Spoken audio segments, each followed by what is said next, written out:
Sur place du parc, votre chaîne Frisson retrouvée fait entrer l'accusé. Sébastien Vécrin, un profil atypique.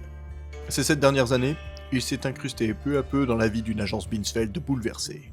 Mais le King, autoproclamé de la blague, dépasse souvent les limites. Enquête auprès des victimes de ce serial vanneur. Vécrin ? Bah oui, il pense toujours qu'il est drôle, mais je comprends aucun mot quand il parle. Mais bon, je rigole quand même. Il me fait toujours croire que je suis cocu. Je suis assez émue par la situation. Merci. Oui, du coup, tout a commencé un jour où il est venu me voir un midi.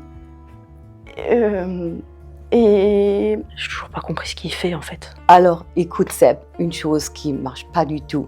Ton pantalon vert, il n'est pas comparé du tout. C'est trop de cyan et un peu de magenta. Alors, vraiment pas possible. À part des blagues douteuses, des blagues de cul, des blagues sexistes, misogynes. Je pouvais pas. Ah là là, Seb. On a été quelquefois faire du skate ensemble et j'ai l'impression que maintenant il pense qu'on est potes. Raciste, antisémite, pédophile. Alors Seb, il est gentil, hein, mais il essaye sans cesse de me faire croire qu'il est plus jeune qu'il est. C'est pas parce qu'on a un sweat et une casquette, qu'on roule en scoot, qu'on fait du skate. Franchement, on a quasiment le même âge. Sébastien, ouais. L'événement dont je vais vous parler remonte à quelques années maintenant. En fait, on était au skatepark. Il a réussi à faire une figure stylée et il l'a célébré en montrant son cul. Et ce que j'ai vu ce jour-là, c'est sadique, masochiste, sadomasochiste. Il m'a demandé de l'aide pour faire un son de musique. Il m'a fait écouter son morceau préféré. Il m'a dit que c'était l'artiste qu'il adorait. Donc j'ai écouté le morceau.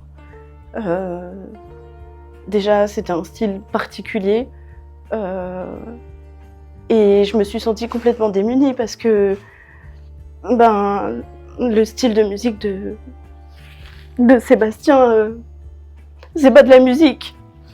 Homophobe, fétichiste. Je préfère témoigner incognito car j'ai peur des représailles. Alors tout a commencé un soir. J'étais en terrasse du Paname avec des amis. On buvait des bières tranquillement. Et tout à coup, il est arrivé, comme on le connaît aujourd'hui, en gesticulant, en ricanant.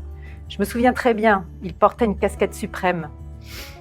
Il vient vers nous, il s'arrête devant moi, il me dit « Hé sœur, tu aimes les belles lettres ? Je vais te réciter l'alphabet. Koulax, bamboulax, comme il dit toujours. » Et là, il commence. A, B, C, en rotant. Je venais de finir de manger, c'était l'enfer. J'ai tenu jusqu'à la lettre D et je suis partie. Je ne l'ai plus jamais croisé, jusqu'au jour où je l'ai vu signer son contrat chez Binsfeld.